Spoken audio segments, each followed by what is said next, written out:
Magandang araw mga kaibigan. Ito po, nakakatuwa ang nangyayari ngayon.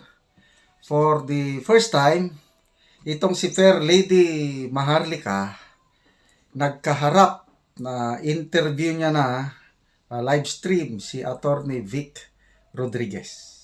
Okay? So, iparinig ko lang sandali yung usapan nila. Then, dami na nilang napag-usapan. Gusto kong magbigay ng reaksyon doon sa pinaka-sentro sa sinasabi ni Attorney Vic. Okay, pakinggan natin sandali. Ongoing pa po yung live stream. Lagi niya sinasabi sa amin, relax lang, huwag mo nang pansinin yung mga yan dahil marami akong mga importante pinagagawa sa iyo. I don't want you to be distracted. And I listen to him because ganun yung respetuhan namin. Kaya ngayon siguro, from the outside, wala naman ako sa posisyon magbigay ng payo. But bilang Pilipino, Mr. President, kayo ang binoto namin. Ako mismo bumoto sa inyo. Ginampanya namin. Huwag mo kayong makikinig dyan sa political interest ng iba. At umasa yung tao sa inyo. Huwag sana nating biguin dahil lamang sa personal at political, maaaring pinansyal na interest ng ilan na hindi naman nag-irap ng kandidatura mo at hindi naman natin kasama kung walang gustong sumama sa atin nung madaling bahagi ng iyong buhay nung ikay lumalaban sa election protest. Nung in-appoint ni Bongbong Marcos ang kanyang sarili bilang Department of Agriculture Secretary, ano po kung nandoon po kayo nung mga moment na yon, ano po ba talaga ang napag-usapan or yung intention niya para sa DA? Ang intensyon niya talaga ayusin ang DA. And believing that it will be easier to dismantle the kalokohan, Smuggling. the groupings there, the smugglings, the smugglers, yung cartel doon, kapag ang mag-acting secretary ay ang Pangulo dahil nga you have all the resources of the Office of the President coupled with the resources of the Department of Agriculture Secretary. At maganda naman yung noble intention actually. So, mahusay, di ba? But of course, yun nga, yan ang nangyari. So, kung meron man po kayong pwedeng sabihin sa kanya, pamaliban doon sa mga nabanggit niya na, para ma-repair, okay, itong mga problemang kinasasakdalan ng taong bayan. Ano po yun, Attorney Vic? Balikan lang niya yung 31 million mandato niya. At ngayon, siyempre, mas marami na, 114 million na dahil ikaw na ang ama ng Republika ng Pilipinas. At yung amang salitang yan, mabigat yan. Ama, ikaw talaga tinitingala ng lahat. Ikaw, siya ang may mandato. Siya yung binoto. Huwag siyang makikinig doon sa interes ng ilan. Gawin lang niya yung ginagawa during the early formative days of his administration. He will never go wrong. Tanggalin lang yung interest na mapanatili sa pwesto. He will never go wrong. He was. And I'm still hopeful, but from where I sit now, I guess ganun ka rin. He was in the best position na ayusin ang bansa with that giant, humongous mandate. He was in the best position. But a year, 1 year and a half into his administration, parang ang hirap mong habulin at i-repair yung 1.5 na nasayang. Bakit? Subukan na eh. Ang dami na kompromiso. So unlike noon, wala. And wala naman siya talagang yung hawak sa leg o pinagkakautangan ng utang na loob. Ang pinagkakautangan namin ng utang na loob noon ay yung bumoto, yung sambayan ng Pilipino. At there's no denying, naglalabasan talagang tao eh. Kahit saan kami magpunta eh. Kaya nakikita ko yun. Even before the start of the official campaign. Yun lang ang balikan niya, yung mga gunitang yun, yung mga alaalang yun, yung mga maliliit na tao na tumulong sa kanya, gumagastos ang sarili nilang pera because back then, he was the ultimate representation of somebody na makakapagpabago at magbibigay ng maraming oportunidad sa Pilipinas at Pilipino. Yun lang ang balikan niya, nakalaban sa korupsyon, di ba? At sayang. So doon po sa selection ng mga appointments, during your... Okay, so Pangalawang interview na ni Senator Vic na narinig ko ito. Kagabi, yung interview niya sa ANC ni Carmina Villaruel. Ito ngayon, si Maharlika. Dalawa ang punto na nabantayan ko. Parehas ang sinasabi niya, yung nakokonsensya siya o nahihiya, nasasayangan yung 31 million Filipinos na mandate o bumoto kay PBBM nung eleksyon. Sayang, sabi niya. Sayang. So doon siya naghihinayang o doon siya nahihiya.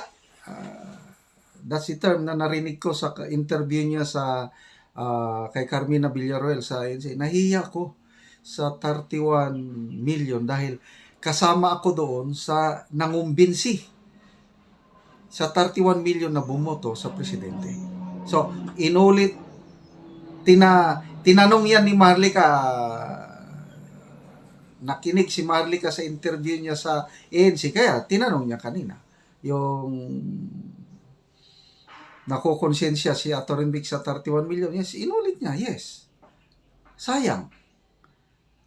Grabe, it's a political mandate na laki sanang puhunan, kaya lang, ayun, nasayang. So, ano ang solusyon? Ano ang maipapayo niya sa administrasyon ni BBM na according to Atty. Vic, kaibigan pa rin niya. Wala naman silang pinag-awayan. Sabi na Atty. Vic, inulit niya yung nag-resign siya na gano'n naman talaga. Nung umalis siya, resign. Wala siyang sama ng loob. So, they are still friends. Kaya ang advice ng kaibigan, sa kanyang kaibigan is step up. Ano ibig sabihin ng step up? Yung control o rienda sa gobyerno. The same advice na narinig ko kay Senator Chis Escudero. Sino bang nag-interview kay Senator Chis Escudero? Si Karen Davilata. Ganon din. Step up yung control sa gobyerno. Kasi lumalabas na may mga interest groups sa palibot ng Pangulo na nakikialam at nakukulangan ng kontrol ang Pangulo. Kaya ito, loko-loko, hindi na maganda ang takbo ng pamahalaan. Going back doon sa speech ni PRRD sa Davao Rally, ang nagmamaniobra sa People's Initiative, according to PRRD, is Martin Romualdez and the First Lady Lisa Araneta Marcos. Kung ito yung mga advice na naisasummarize ko sa mga political leaders, dapat ma-exercise na ng Pangulo yung kanyang firm control sa gobyerno. Pag sinabi niya nga, stop yan. Kung talagang determinado i-stop, mawawala itong kaguluhan ito. But it seems, I don't know, wala pang nakikita. Hopefully, na yung announcement ng COMELEC na suspend muna nila yung pagtanggap ng mga signature forms. Hopefully, yun na po yung simula ng pag-step up ng Pangulo para riendahan ang control sa gobyerno. Hopefully, na hindi lang yung pakitang tao na parang kumalma lang ang taong bayan kasi umaalma na. Ito, yung purpose ni Atty. Vic.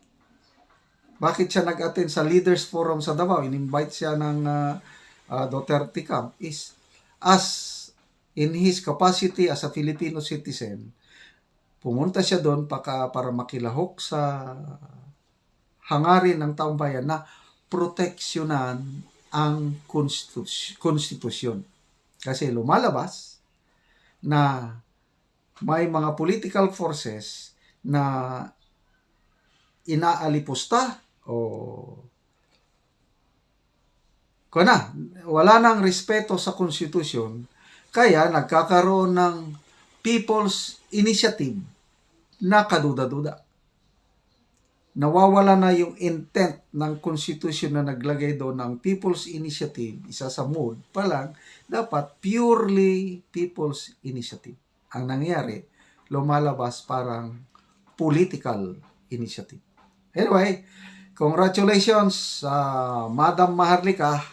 At least, nakapanayan mo na si Attorney Vic. And salamat din kay Attorney Vic dahil nakikita ko, nagiging active na siya ngayon sa pag-voice out ng kanyang nalalaman. At kailangan natin ang susama ni Attorney Vic.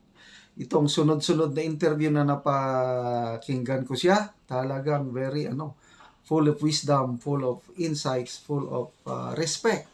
Wala kang makita na hinanakit or ano niya sa PBBM admin, kung ano yung nakikita niyang tama, yun lang sinasabi niya. Mabuhay po kayo, Attorney Vic, mabuhay ka, Fair Lady Maharlika.